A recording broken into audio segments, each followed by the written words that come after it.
त्वमेव माता च पिता त्वमेव, त्वमेव बन्धुश्च सखा त्वमेव, त्वमेव विद्या द्रविडं त्वमेव, त्वमेव सर्वं मम देव देव,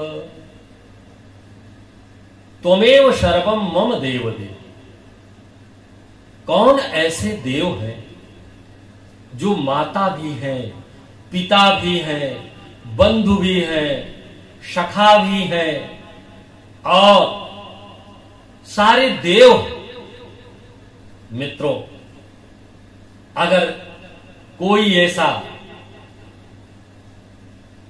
ईश्वर है तो वह है तीनों लोकों का स्वामी, विश्व गुरु, हमारे आराध्य प्रभु श्री कृष्ण जी।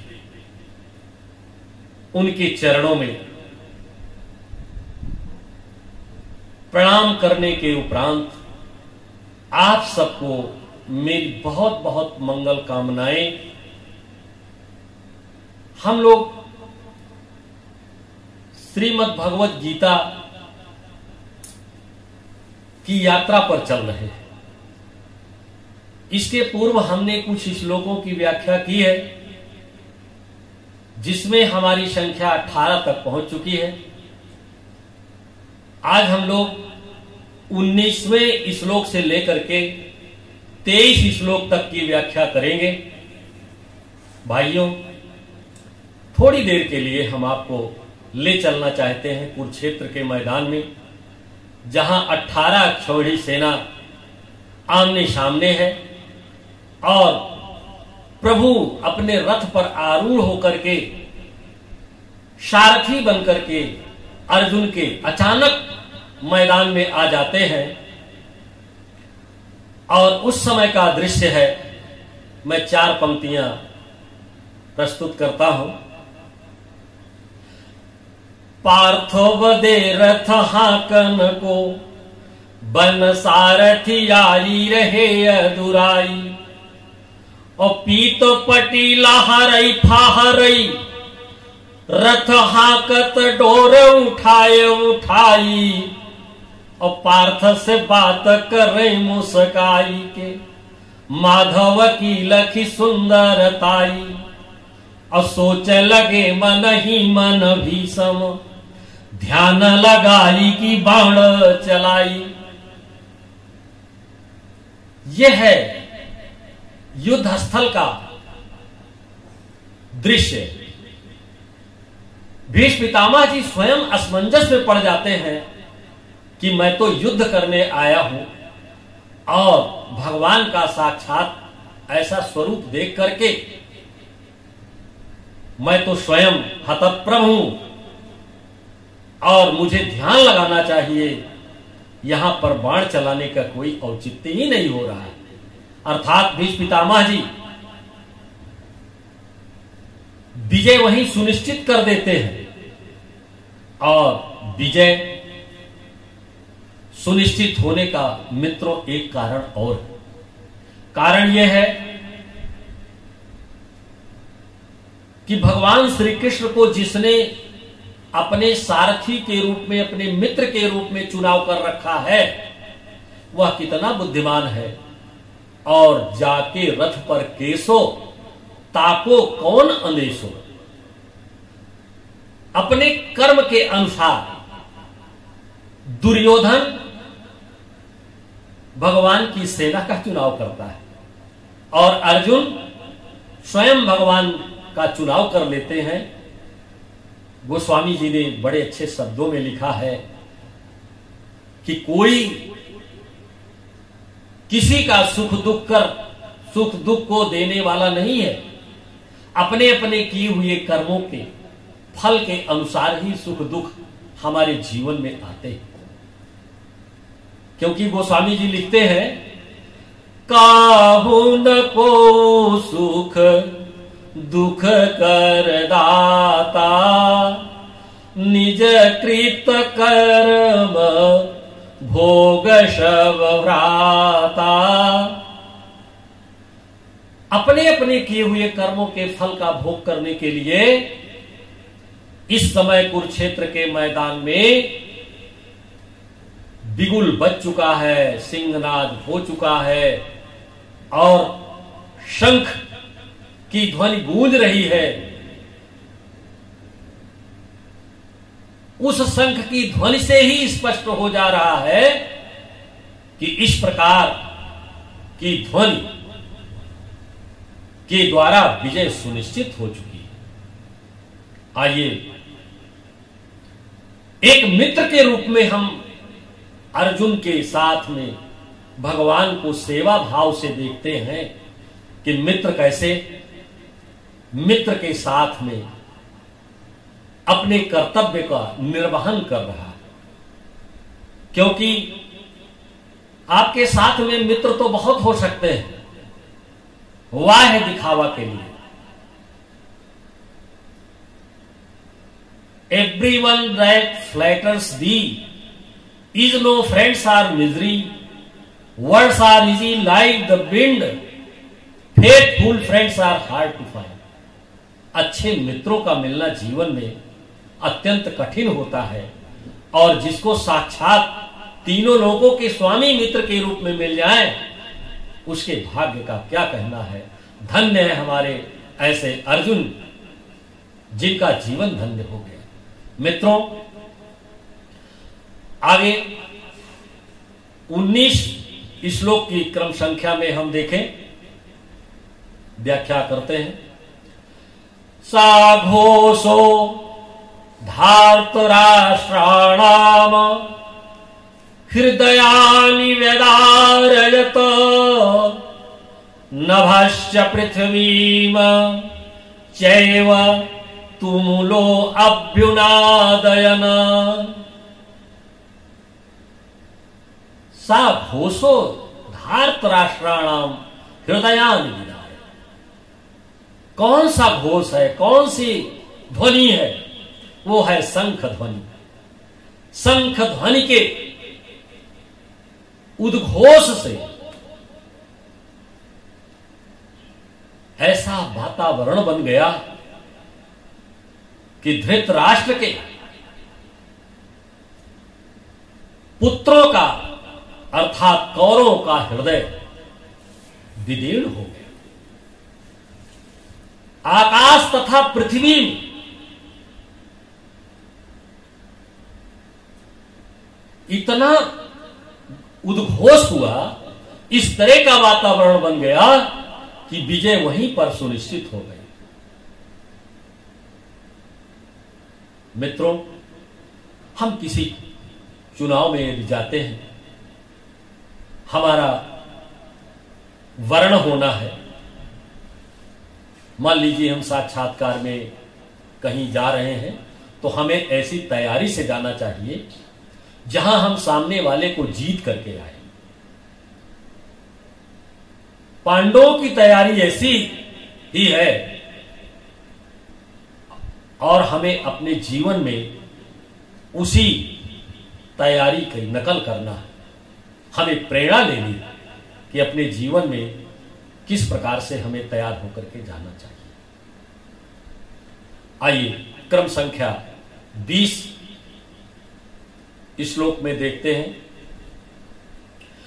अथ व्यवस्थितान दृष्ट्वा धार्तराष्ट्रान कपिध्वजा प्रवृत्ते शस्त्र संपाते तदनुरुद्यम्य पांडवः। भगवान की महिमा अपरंपार है। जिस रथ पर अर्जुन जी बैठे हुए हैं और सारथी के रूप में भगवान श्री कृष्ण बैठे हैं, उस रथ पर ध्वज पताका पर हमारे बजरंगबली जी बैठे हुए हैं, जिनके विषय में कहा जाता है कि संकट कटय मिटे सब पीरा और जो सुमिरे हनु मत बलबीरा। जिनका स्मरण करने से ही सारे कष्ट दूर हो जाते हैं, और जो पताका पर बैठ करके सर्वोपरि ज्ञान नाम अग्रगण्यम सकल गुणधारम बालराणामधीशम, ऐसे हमारे हनुमंत लाल जी जहां साक्षात विराजमान हो, उस दृश्य का क्या कहना, उस युद्ध का क्या कहना। मित्रों, इधर भीष्म पितामह जी तो यही प्रतिज्ञा किए थे। वो कहते हैं कि चंदन काट महारथ भंजो, कपि ध्वज सहित उड़ावो। यानी जिस ध्वजा पर बजरंग बली जी बैठे हो, उनको भी उड़ाने की प्रतिज्ञा भीष्म पितामह जी कर बैठे हैं, और सौगंध खा लेते हैं भगवान की स्वयं। ऐसा भक्त ही होना चाहिए भगवान का, जो भगवान को पराजित कर सके, जो भगवान को पा सके, उनसे मिल सके। अगर उन्हीं की सौगंध लेकर के समक्ष आता है, तो प्रबल प्रेम के पाले पड़कर प्रभु का नियम बदलते देखा, प्रभु का मान भले टल जाए, भक्त का मान न टलते देखा। ऐसे हमारे तीनों लोकों के स्वामी भगवान श्री कृष्ण जी हैं। अथ व्यवस्थितान दृष्ट्वा धातराष्ट्र कपिध्वजा। इसके बाद कपिध्वज, ध्वजा पर हनुमान जी व्यवस्थित होकर के बैठे हैं, और प्रवृत्ते शास्त्र संपाते, और जो ही वो अस्त्र चलाने के लिए धनुष बाण लेकर के तैयार हो जाते हैं अर्जुन जी, उसी समय ऋषिकेशं तदा वाक्यम, ऋषिकेशं तदा वाक्यमिदं माह महीपते। हे राजन,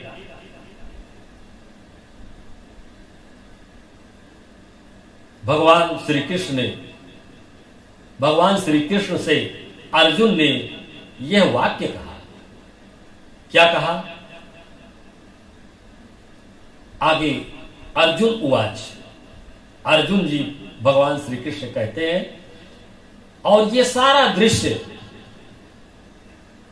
सारथी संजय जी धृतराष्ट्र को आंखों देखा हाल बता रहे हैं। श्लोक संख्या 21 में, सेनयोरुभयोर्मध्ये रथं स्थाप्य मेच्युत, यावद्देतान् निरीक्षेऽहं योद्धुं कामानवस्थितान्। सेनयोरुभयोर मध्य, अर्जुन भगवान श्री कृष्ण कहते हैं कि मेरा रथ, हे अच्युत नारायण केशव, उस तरफ ले चलिए, दोनों सेनाओं के बीच में रथ को स्थापित करिए, जहां से मैं उन योद्धाओं को देख सकूं जो अपनी इच्छा से युद्ध करने के लिए यहां पर उपस्थित हुए। अर्थात अर्जुन जी अपनी व्यवस्था को इतना सुदृढ़ करना चाहते हैं, उनके मन में अभी इस प्रकार की भावनाएं चल रही हैं कि हमें युद्ध में हर दृष्टिकोण से पराजित नहीं होना है, बल्कि विजय प्राप्त करना है।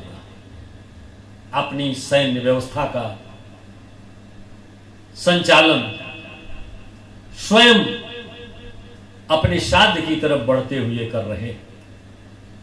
और श्लोक संख्या 22 में कहते हैं, कैर्मया सह योद्धव्यम अस्मिन् रण समुद्यमे, कैः मम उत्साह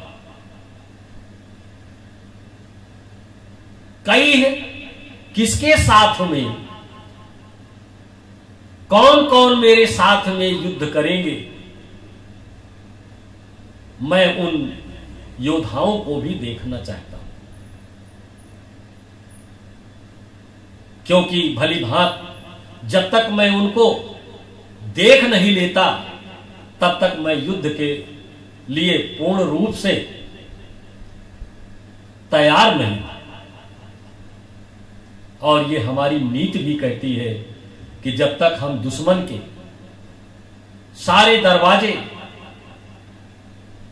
स्पष्ट रूप से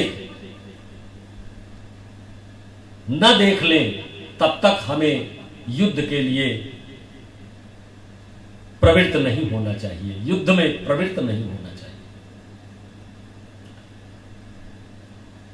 मैं एक प्रसंग बताना चाहूंगा। हनुमान जी जिस समय लंका में रिसर्च कर रहे थे, वो रावण के ऐसे ऐसे स्थान पे पहुंच गए जहां जल्दी से कोई भेद लेने जा ही नहीं सकता है। वो गए कहां? मंदिर मंदिर प्रतिकर शोधा, देखे जहां तहां अगणित जोधा। मंदिर मंदिर प्रतिकर शोधा, उनका शोध, उनकी जो रिसर्च थी, जो शोध का कार्य उन्होंने किया, वो पूरा लंका की ऐसी व्यवस्था को देख करके चले आए जिस व्यवस्था पर विजय प्राप्त करने के लिए राम जी को लक्ष्य बनाना था, और आकर के सारी सूचना दे देते हैं। मित्रों, हनुमान जी जिसके साथ में रहते हैं, त्रेता युग में राम के साथ रहे तो विजय वहां प्राप्त हुई, और यहां पर तो सीधे कुरुक्षेत्र के मैदान में हनुमान जी ध्वजा पर बैठे हुए हैं, तो विजय तो सुनिश्चित ही है। आइए हम 23वें श्लोक की व्याख्या करते हैं। यो समान नवेक्षेहम, यो समाना नवेक्षेहम, या यते अत्र समागता धार्तराष्ट्रस्य दुर्बुद्धे युद्धे प्रिय चिकीर्षवः। अर्जुन जी कहते हैं कि हमको ऐसे स्थल पर ले चलिए, एते यत्र समागता, जहां पर हमें निरीक्षण करना है कि धृतराष्ट्र के, दुर्योधन के उस दुर्बुद्धि के कारण कौन कौन से ऐसे वीर युद्ध में लड़ने के लिए आए हुए हैं, मैं उनका निरीक्षण करना चाहता हूं, मैं उनको देखना चाहता हूं। मेरी इच्छा है, मेरी जिज्ञासा है। इस प्रकार से अर्जुन जी भगवान श्री कृष्ण कह रहे हैं, और ये सारा आंखों देखा हाल सारथी संजय जी धृतराष्ट्र जी को सुना रहे। मित्रों, आप लोगों को स्मरण होगा कि जब दोनों सेनाएं युद्ध के लिए तैयार थी, उस समय धृतराष्ट्र भी तैयार हुए कि मैं भी चलूंगा उस युद्ध में भाग लेने के लिए। व्यास जी ने कहा कि जब आप देखेंगे ही नहीं वहां पर तो क्या करेंगे? तो बोले कि मैं वहां पर सुनूंगा जो कुछ भी होगा। तो व्यास जी ने कहा कि आप अपने ही राज्य में बैठ करके, अपने ही घर पर बैठ करके, यहीं से ही आप सारा दृश्य सुनेंगे। बोले कौन सुनाएगा? संजय जी सुनाएंगे। संजय जी हतप्रभ हो गए, कहे प्रभु मैं कैसे सुनाऊंगा? बोले मैं आपको दिव्य दृष्टि प्रदान करता हूं। उसी समय दिव्य दृष्टि मिल गई संजय जी को, और वो इतनी दिव्य दृष्टि मिली व्यास जी की कृपा से कि सारा युद्ध का आंखों देखा हाल बैठ करके धृतराष्ट्र को वो सुनाने लगे। मित्रों, जिसको दिव्य दृष्टि मिल जाए, जिसको साक्षात भगवान मिल जाए, तीनों लोकों के स्वामी मिल जाए, विश्वगुरु मिल जाए,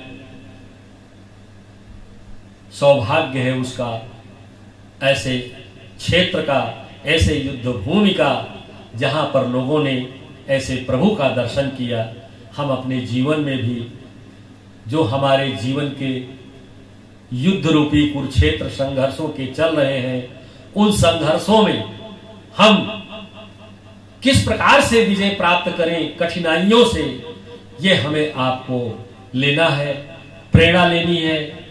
और किस प्रकार से शंख के उद्घोष से प्रेरणा लेनी है कि हमारा स्वयं का व्यक्तित्व इतना अच्छा हो कि जहां पर हम बैठे अपने साक्षात्कार में हम उत्तीर्ण हो जाएं और अपना जीवन मंगलमय करें, साथ साथ में अपने परिवार के साथ, समाज के साथ, राष्ट्र के साथ, पूरे विश्व की सुखी होने की एक अच्छी कल्पना लेकर के चले और वो कल्पना साकार हो। हमारे प्रभु से आज यहीं पर हमारी कथा विराम लेती है। हम लोग पुनः 24वें श्लोक में मिलेंगे। आप सबको बहुत बहुत आभार। राधे राधे। जय श्री कृष्ण।